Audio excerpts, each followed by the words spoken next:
Rumi ngasih contoh. Yang tampak dari bumi adalah debunya. Namun di balik debu itu adalah sifat-sifat Tuhan yang mengejawantah. Dimensi dalamnya adalah emas permata, sementara dimensi luarnya adalah sebongkah batu. Jadi ini penekanan sangat serius dari para sufi. Kita jangan ketipu oleh lahiriah.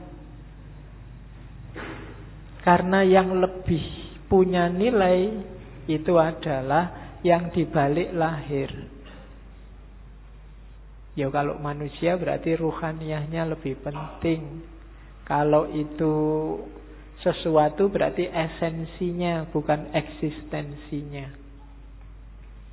Yang ruhaniyah bisa menipu.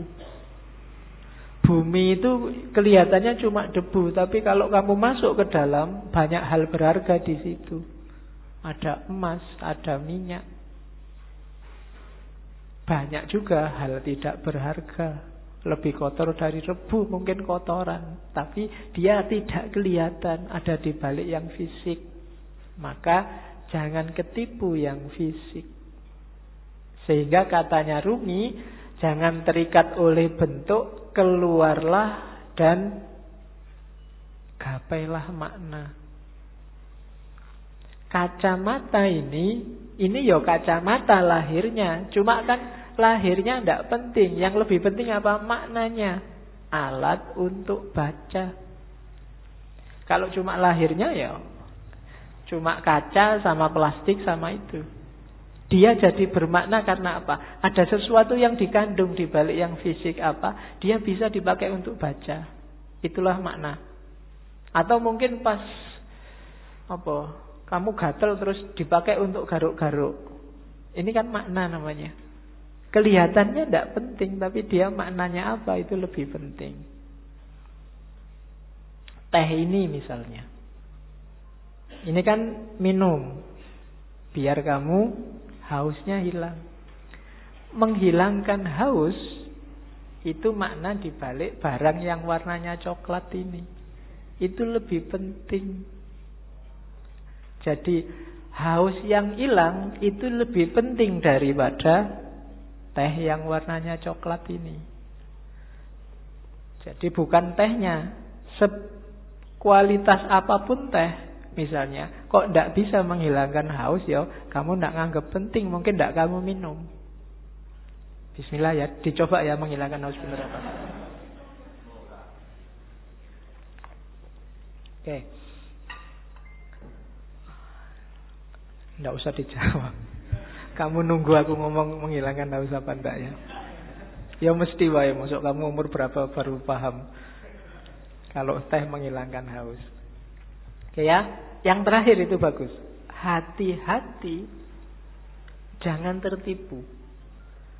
Banyak hal yang kau anggap sebagai penyebab sebenarnya adalah hijab. Ini penting. Banyak hal lahir, yang lahir ya, karena ini ngomong yang lahir sama yang batin. Yang lahiriah, yang kelihatan, kita nganggapnya ini sebab. Baju membuat kita ganteng. Kemudian amal baik membuat kita masuk surga. Macam-macam yang lahir-lahir ya.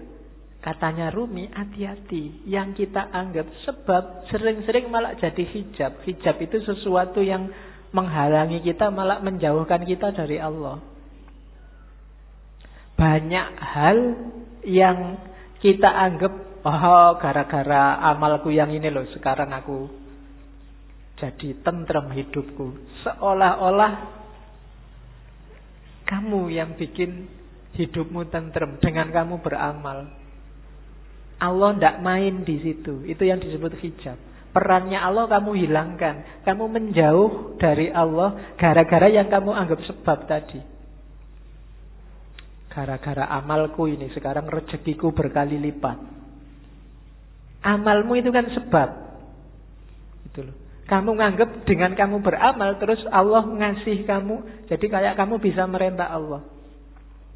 Ini hijab kalau bahasanya Rumi. Bikin kamu malah jauh dari Allah. Seolah-olah kamu yang mengatur ceritanya, padahal bukan.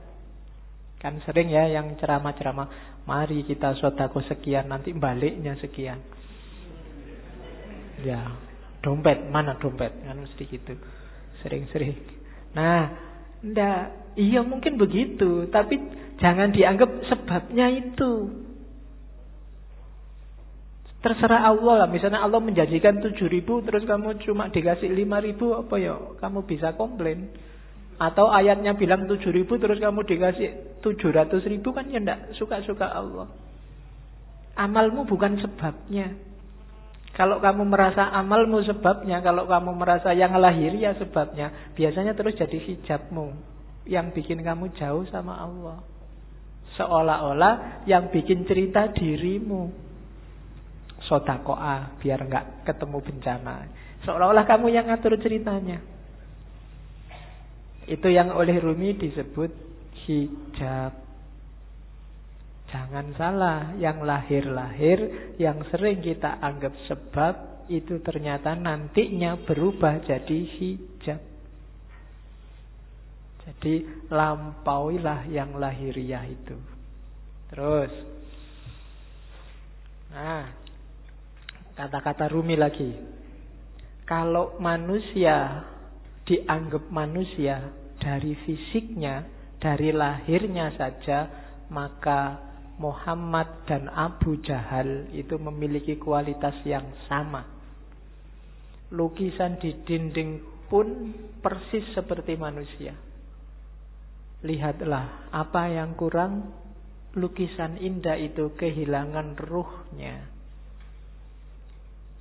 Jadi manusia juga begitu.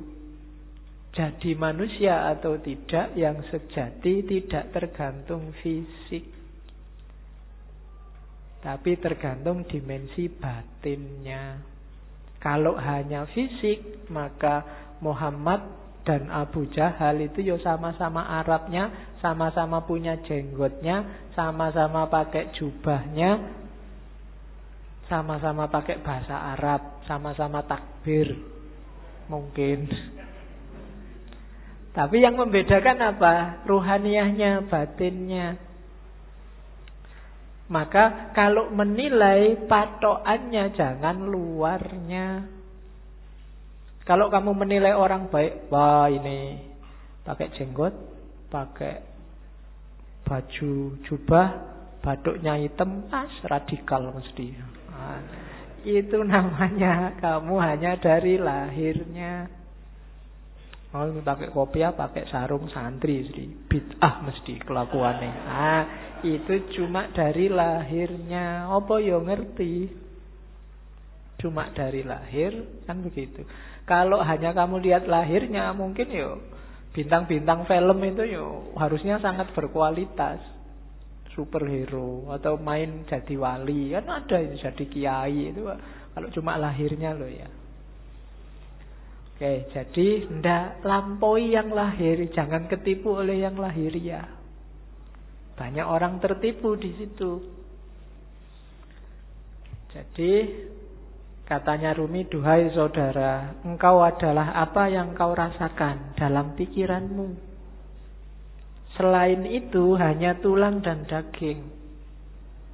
Kalau kau anggap dirimu bunga, maka engkau adalah taman bunga. Kalau kau anggap dirimu semak berduri, maka engkau hanyalah bahan bakar perapian. Itu maksudnya Rumi, ayo kita garap wilayah batin kita. Kamu nganggap dirimu hari ini apa? Sebagai manusia. Jangan berhenti di kulit dan daging. Jangan sibuk mikir, aku sudah ganteng apa belum ya? Hari ini kayak gimana kelakuanku yang fisik-fisik, enggak. Coba dilihat batinnya dulu, dibereskan. Kalau yang dalam sudah beres, keluarnya pasti bagus. Itu maunya Rumi. Kalau dalamnya masih belum beres, ya susah. Jadi lampaui dulu yang lahir. Oke. Bahkan banyak amalan-amalan ibadah lahir di banyak hadis jadi tidak bernilai ketika batinnya tidak ikut. Kan banyak itu kan. Kam min so'imin, berapa banyak orang puasa hanya dapat lapar dan haus. Berapa banyak orang sholat hanya dapat capek fisiknya saja dan seterusnya. Itu berarti apa? Kualitas lahirnya beres, tapi kualitas batinnya belum. Puasa tapi tidak ada menahan dirinya. Kan itu yang di hadis itu maksudnya. Ya benar, nggak makan, nggak minum dari pagi sampai maghrib. Tapi aspek menahan dirinya nggak ada. Misalnya sejak pagi sampai maghrib nonton TV terus. Jalan-jalan di mall matanya masih ke kiri ke kanan. Itu kan tidak ada aspek menahan dirinya, maka dapatnya cuma lapar dan haus. Sholat juga begitu.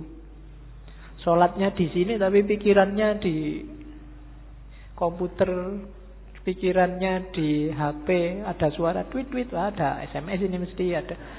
Jadi fisikmu ada di sini tapi pikiranmu di sana. Sholatmu tidak ada ruhnya.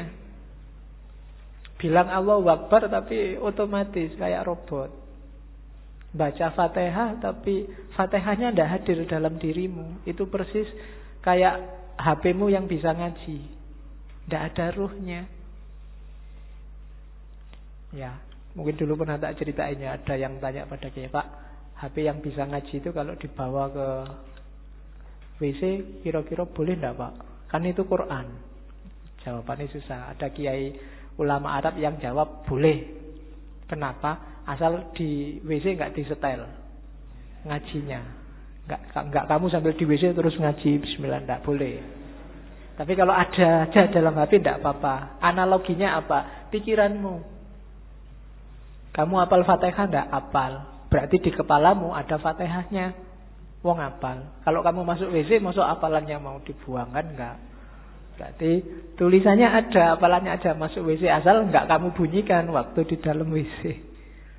Nah, itu HP-nya saja itu kan tidak ada ruhnya. Jadi kalau kamu ngaji, kalau kamu sholat, ketika jiwamu nggak hadir, batinmu nggak hadir, ya cuma dapat wadahnya saja, tidak ada isinya.